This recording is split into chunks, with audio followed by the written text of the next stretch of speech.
이 어둡고 썩어가는 세상 가운데 어떻게 살아가느냐 하는 것은 대단히 중요한 일입니다. 더욱이 우리가 이 세상 가운데서 어떤 증거를 보이느냐 하는 것은 우리의 일생을 결정하는 중대한 일인 것입니다.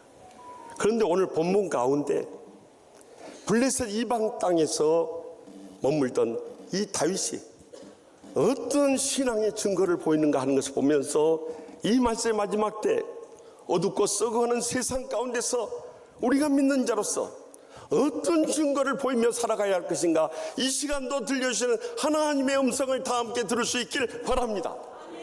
먼저 본문 3절 말씀 다 같이 읽겠습니다. 블레셋 사람들의 방백들이 이르되 이 히브리 사람들이 무엇을 하려느냐 하니 아기스가 블레셋 사람들의 방백들에게 이르되 이는 이스라엘 왕 사울의 신하 다윗이 아니냐. 그가 나와 함께 있은지 여러 날 여러 해로되 그가 망명하여 온 날부터 오늘까지 내가 그의 허물을 보지 못했노라. 아멘. 당시 블레셋은 5개 도시국가로 이루어졌어요. 가사, 아스글론, 아스돗, 가드, 에글론. 그런데 이 도시국가들의 수령, 즉 룰러라, 통치자, 왕들이 수백 명, 수천 명의 군사를 모이고 이스라엘 셈가에 모였습니다. 다윗은 그가 경호대장으로 있던 이 가드의 아기스 왕과 함께 출전을 하게 됐어요. 그런데 이 블레셋 군의 방백, 즉 커맨더, 지휘관들이 아기스 왕이 이 사람 히브리 사람 아니냐 하면서 이유를 제기한 거예요. 그러자 아기스 왕이 이 블레셋 군의 지휘관들에게 이는 이스라엘 사울의 신하 다윗이 맞다. 그가 망명해서 여기 와 있는데 여러 해 동안 내가 겪어본 바로는 그는 허물을 보지 못했다. 그가 우리를 배신하고 우리를 대적할 리 없다 하면서 이 다윗에 대해서 증거를 보여주고 있는 것입니다.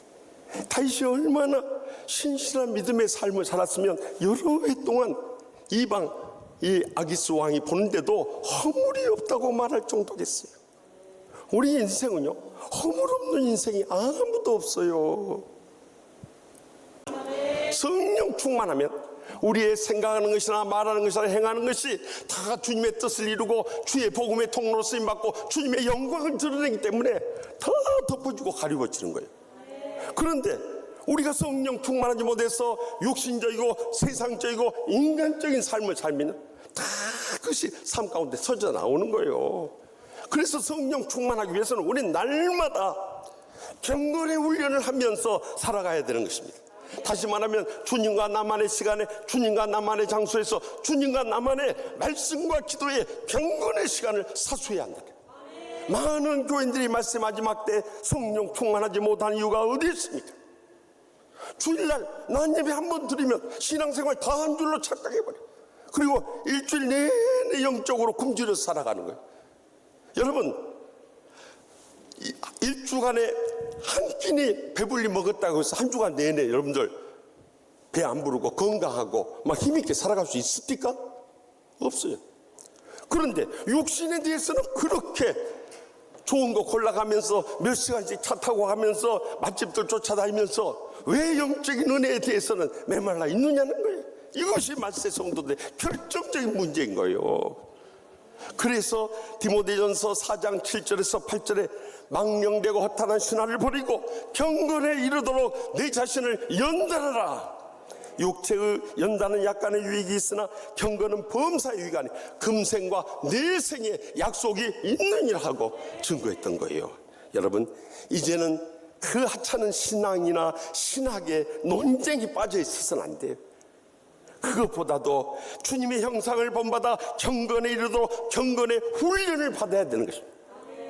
육체의 연습, 여러분들 헬스 한다고 트레이닝 해봐야 잠시 잠깐은 이 초콜릿 복근이 드러나고 사람들 앞에서 그 외모를 자랑할 수 있을지 모르지만 운동 안 하고 며칠 몇 달 가보세요. 싹 사라져버려. 살로 싹 덮어버리고요. 베들레헴 뱃살 공주가 돼버려요. 여러분들, 저도 이번 11월 달부터 헬스를 해보겠다. 왜냐면 우리 헬스 센터 운영하는 집사님이 요즘 안 된다고 해서 나라도 좀 팔아줄 수 있을까 해서 가려고 그랬어요. 그런데 보통 그냥 선거 앞두고 뭔 일이 그렇게 바쁘다 보니까 뭐 그렇다고 해서 운동은 안 하는 게 아니에요. 제가 새벽 기도 끝나고 오면 꼭 책상에 대고 푸시업 100개씩 하고 계단으로 나오면 무조건 걸어 다니면서 합니다만은 육체의 연습은 약간의 유익만 있을 뿐이에요. 그러나 말씀과 기도의 경건의 훈련은 이 세상뿐만 아니라 저 세상 가운데서 약속을 받는 일이라는 거예요.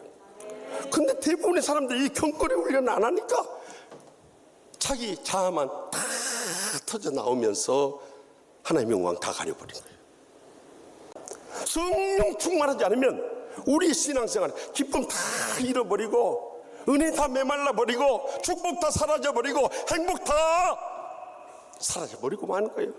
그러고 있는데도 아직도 정신 못 차리면 어떻게 되겠냐. 내일부터 시작되는 추수감사주일 해피데이 축제를 앞두고 특별 새벽 기도에다도 다 함께 모일 수 있길 바랍니다. 하나님의 말씀 받으면서 위로받고 은혜를 체험하고요, 기도하면서 능력 얻고 기적의 응답을 체험할 수 있길 바랍니다. 그래야 할 때 성령 충만해져요. 내 자신의 허물 다 사라져버리고 주위 사람들도 인정받고 칭찬받는 믿음의 삶을 새롭게 회복하며 증거하게 될 줄 확실히 믿으시기 바랍니다. 계속해서 본문 6절에 7절 말씀 다 같이 읽습니다. 아기스가 다윗을 불러 그에게 이르되 여호와께서 살아계심을 두고 맹세하는 내가 정직하여 내게 온 날부터 오늘까지 내게 악이 있음을 보지 못하였으니 나와 함께 진중에 출입하는 것이 내 생각에는 좋으나 수령들이 너를 좋아하지 아니하니 그러므로 이제 너는 평안히 돌아가서 블레 사람들의 수령들에게 거슬러 보이게 하지 말라 하니라. 다윗이 그곳에 있게 되자 이 블레셋 군의 방백 이 지휘관들이 반발하며 분노하게 돼. 그래서 아기스 왕에게 이 사람을 시글론 초소로 돌려보내라는 거예요. 그가 싸움터에 가서 분명히 거기서 돌변해가지고 우리의 대적이 된다는 거예요. 그리고 사울 왕과 다시 화합해서 블레셋 사람들이 목을 다치지 않겠냐고 의심을 하면서요, 다윗이 과거에 행한 일 못 보셨냐고. 사울이 죽인 자는 수천 명이지만 다윗이 죽인 자는 수만 명이니 만약 거기 전쟁터에서 돌변해버리면 우리는 다 전멸해버린다고 하면서 의심을 하게 돼요. 그때 아기스 왕이 다윗을 불러서 말합니다. 여호와께서 살아계심을 두고 맹세하노니 내가 정직하여 내게 온 날부터 오늘까지 내게 악이 있음을 보지 못한다. 너는 악을 행한 사람이 아니다는 거예요. 그럼에도 불구하고 수령 곧 블레셋의 지도자 왕들이 다 좋아하지 않으니까 너 시글락으로 돌아가는 게 좋겠다 하고 권면해서 돌려보내고자 한 거예요. 여러분, 이 아기스 왕의 증언을 들어보십시오. 다윗이 주위 사람들이 악을 행한 적이 없다는 거예요.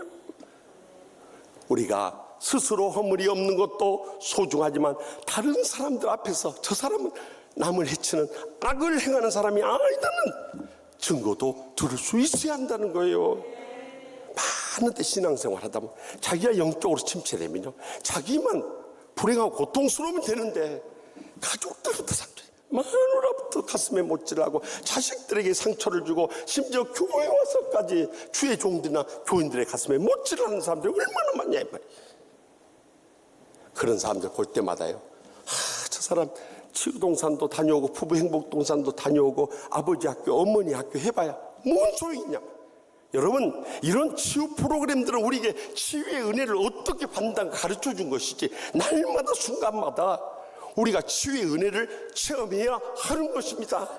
그럴 때 다른 사람들과의 관계에서 감정적으로 대하자가 모든 관계가 화평해지는 거예요. 여러분, 살다 보면 마음 상하고 기분 나쁘고 달려들고 싶을 때 얼마나 많이 있어요. 안 그런 채도 소용없어요. 그때에 제가 말씀드리잖아요. 두 마디만 했지만 여러분들 살아날 수 있다고 그랬잖아요. 그게 뭐예요? 하여튼 알기도 잘 알아요. 따라서 합시다. 주여 주여. 여러분, 왜 이것이 중요하냐면요, 제가 이 치유학을 배우고 또 목회를 해보니까 저 자신도 그렇잖아요. 정말 정말 속을 뒤집어 놓고 가슴에 못 자란 장로님이나 권사님이나 집사님들 당해나 채직해나 공동히 하면서 제가 이겨낼 수 있었던 것은 그 순간 눈을 뜬 채로라도 주여 주여. 또 여러분들 남편 앞에서 막 남편이 막 가슴이 못 자는데 주여 주여 하면 열받아 버립니다. 마음속으로 주여 주여 하고 울부짖을 때 그때 주님을 바라보게 되고 주님 앞에 내 상처의 감정 쏟아놓게 되고 주님의 치유의 도우심을 간구하게 되고 주님께서 나를 위로하여 주시고 치유하여 주시고 회복시켜 주는 것을 분명히 목격하고 체험하게 되는 것입니다. 그래서 치유되고 회복됩니다. 그들을 불쌍히 여기고 사랑으로 섬기고 용서하면서 나만 치유받는 것이 아니라 모든 관계가 화평케 되는 것입니다. 그래서 이웃에 대해서 악을 행하지 않는 사람으로 설 수 있다는 거예요. 여러분, 우리의 일생을 살아간 것을 제가 목회하면서 보면요, 장례식장에 이 땅에서의 결산을 이루는 것을 많이 봐요. 가장 먼저는 우리 교인들이 세상 떠났을 때 교인들이 많이 찾아서 눈물을 흘립니다. 아, 저분이 교인들에게 사랑을 나눴구나, 정말 감동을 주는 생애를 살았구나 확인할 수 있어요. 더욱이 주의 종이 장례식 설교를 하면서 눈물을 흘리면서 울먹이는 것을 들을 때 저분이 주의 종에게도 큰 위로가 되고 힘이 되었구나 하는 감동을 느끼고, 더 나아가서 그분이 세상 떠난 다음에도 그분을 잊지 못하고 수많은 사람들이 이야기할 때 그분들이 뜨거운 감동을 주의 사람들이 남겼구나 하는 것을 알게 돼.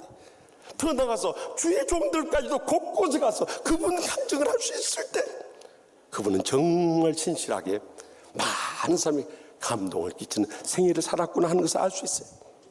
여러분, 신앙생활은 혼자 하는 게 아니에요. 이 세상 가운데 하는 것이고 이웃에게 어떤 증거를 보일 수 있냐, 이것이 모든 것을 다 결판나게 하는 거예요. 그래서 금년 우리 대한예수 장로회 106회 총회에서 주제를 교회를 새롭게 세상을 이롭게라고 정한 이유가 여기 있는 거예요. 그래서 총회에서 공적 복음과 공공신학이라는 책을 펴냈어요. 지금까지 우리가 예수 믿을 때 사적 복음을 믿었다면 이제는 공적 복음에 눈을 떼야 된다.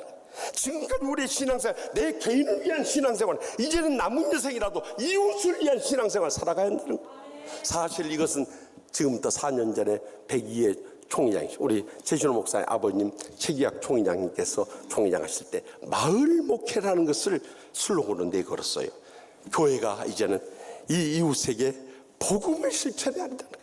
그래서 이웃과 더불어 복음으로 살아야 된다는 강조했던, 이웃에게 우리가 어떤 삶의 감동을 남기냐, 이렇게 멀리 갈 것 없어. 우리 가정에서부터 시작해서 교회에서나 세상에서나 언제 어느 곳에 가든지 그런 감동을 남기는 삶을 살아가야 된다. 그래서 마태복음 5장 13절에서 15절에 너희는 세상의 소금이니 소금이 만일 그 맛을 잃으면 무엇으로 짜게 하리요? 후에는 아무 쓸데없어 다만 밖에 버려져 사람에게 밟힐 뿐이니라. 너희는 세상의 빛이라. 산 위에 있는 동네가 숨기지 못할 것이요 사람이 등불을 꺼서 말 아래 두지 않고, 다시 말하면 그 등불을 받치는 그릇으로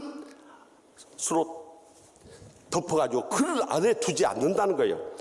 등경 위에 둔다는 것은 그 등불을 받쳐주는 스탠드 위에다가 주어서 이러므로 집안 모든 사람에게 빛이 느니라고 증거하지 않습니까? 이제는 멀리 갈 것도 없어요. 우리의 가정에서부터 정말 믿는 목사님, 장로님, 권사님, 집사님은 다루구나 하는 소리를 들을 수 있어야 돼요. 또 세상을 향해서도 우리 교회가, 사실 우리가 코로나19 전까지만 늘푸른 실버 대학을 해서 참 어르신들, 이 지역 주민들을 섬기고 화곡 어르신 복지센터, 연지 어르신 복지센터 수천만 원을 들여가지고 매년 두 복지센터를 운영하고, 또 5월에 우리가 열린 음악회와 사랑 나눔 축제를 통해서 이웃을 위한 이 섬김의 손길을 펼쳤어요. 그뿐만이 아니에요. 가장 중요한 이웃을 위한 섬김은 복음을 전하는 것이에요. 그래서 1년에 2차례 우리가 부활절에 새생명 초청 축제를 하고 가을에 추수감사 줄 때 해피투데이 축제를 갖는 이유가 바로 여기.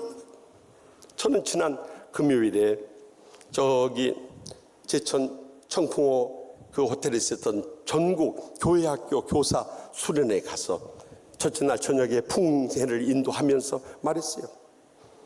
지금 한국교회, 교회 학교가 암담한 현실에 빠졌다고 낙심하지 마십시오. 지금 우리가 먼저 해야 될 것은 초대교회로 돌아가서 그 신앙을 회복해야 될 겁니다.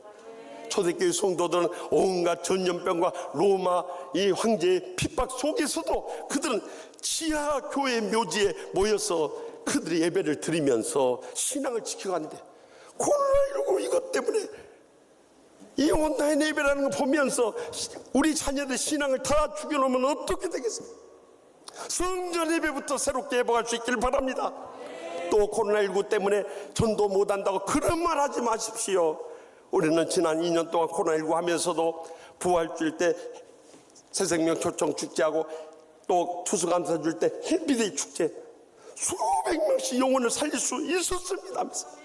전도하지 않으면 한국교회 희망이 없고 교회 학교는 다 죽어갑니다. 우리 선생님들부터 가슴에 전도의 불을 붙여서 죽어라 아이들을 살려내야 돼. 어른들은 예수 믿으라면 너나 믿으라 하고 거부하지만 애들은 초코파이라도 하나 사주고 브라보콘이라도 주면서 교회 다녀야 돼. 한번 우리 교회에서 전도 축제하는데 한번 와볼래 하면 그들 마음이 열려지는 거예요. 마지막으로 본문 9절 말씀 다 같이 보겠습니다. 아기스가 다윗에게 대답하여 이르되 내가 내 목전에 하나님의 전령같이 행한 것을 내가 아나. 블레셋 사람들의 방백들은 말하기를 그가 우리와 함께 전장에 올라가지 못하리라 하니. 아멘. 블레셋의 이 지휘관들은 절대 전쟁터에 같이 갈 수 없다. 그러나 나는 너희에 대해서 분명히 고백할 수 있다. 너는 하나님의 이 전령 같다. The angel of God, 하나님의 천사와 같이 선한 것을 내가 한다 이거예요. 여러분, 하나님 앞에서 그가 얼마나 선한 삶을 살았는가 이 불신 아기스 왕이 다윗에 대해서 증언해 보니, 그러니까 전쟁도 못 가더라. 너 시글라스로 돌아가라는 거예요. 다윗은 사울왕과 싸울 일이 암담했어요. 육신적으로 복수할 수 있는 기회지만 영적으로 볼 때는 그래도 하나님의 택함 받은 종인데 내가 어떻게 대적할 수 있겠는가 갈등을 느꼈는데, 이 아기스 왕이 돌아가라고 하니까 얼마나 좋은 기회냔 말이야. 더욱이 더 놀라운 것은 이 다음 장 사무엘상 30장에 보면 알 수 있듯이 그가 돌아가서 보니까 놀라운 일이 벌어져. 아말렉 족속 때 쳐들어와서 다윗과 그의 부하들 가족을 전부 인질로 끌고 가버린 거예요.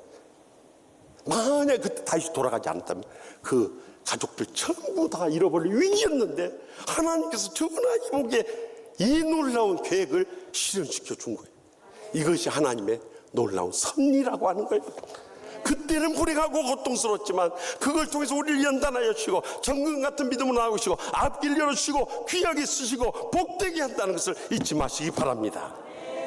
그래서 우리가 사람들 앞에 신실한 것도 중요하지만 하나님 앞에 인정받는 그 선함이 있어야 한다는 거예요. 왜냐하면 하나님은 우리의 심령 폐부까지 다 꿰뚫어 보시기 때문에. 그래서 지난날 조엘 켈빈을 비롯한 종교개혁자들 외쳤던 게 라틴어로 코람 데오 아니었어.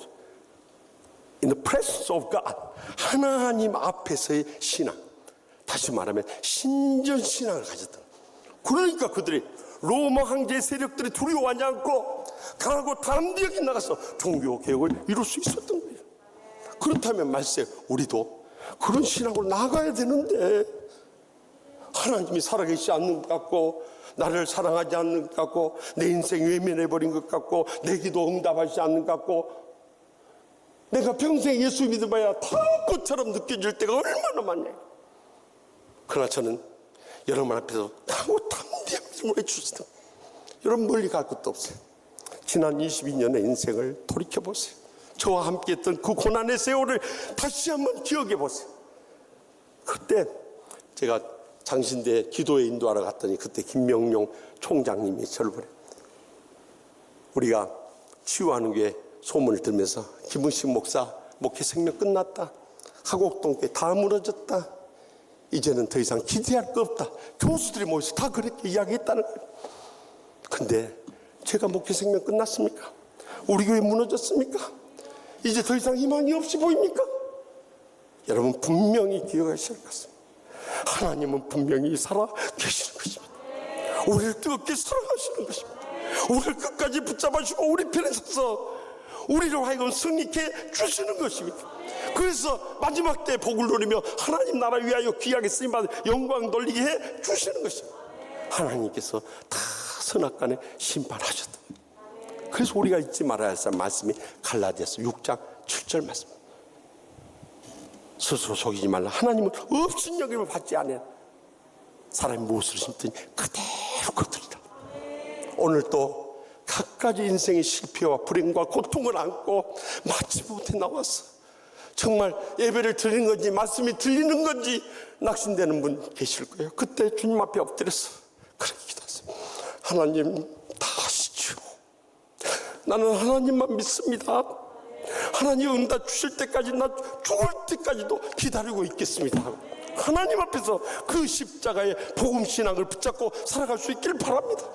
그러면요 하나님께서 우리 인정해 주시고 우리를 선하게 증거를 보여주시고 궁극적인 승리의 영광이 그날에 꼭 다가오게 될 줄 확실히 믿으시기 바랍니다.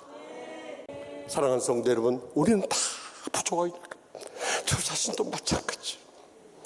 저는 이 김태훈 성사님 통해서 들려줬던 주님의 음성처럼 너의 깨어짐 때문에 너를 내가 선택했다, 그 말씀이요 저에게 가슴에 뜨겁게 와닿아버려요. 주님 그렇습니다. 저는 깨어지고 부서지고 죽어질 수밖에 없지만 주님이 쓰시겠다니 감사하고 감격할 뿐입니다. 이 생만 생명 바쳐 드려지기 원합니다. 이 설교를 준비하면서 제 눈에서 계속해서 뜨거운 눈물이 흘러내리는 거예요. 여러분, 우리는 부족하고 약하고 깨어진다 할지라도 이제 주님께서 우리를 부르셔서 자신에 대해서 스스로 아무리 없게 증거케 하시고 이웃에 대해서 악을 행하지 않음을 증거케 하시고 하나님 앞에서 그 선함을 증거하는 이 땅에서 남은 여생이 의미있고 보람되고 복되게 쓰임받게 될 줄 확실히 믿습니다.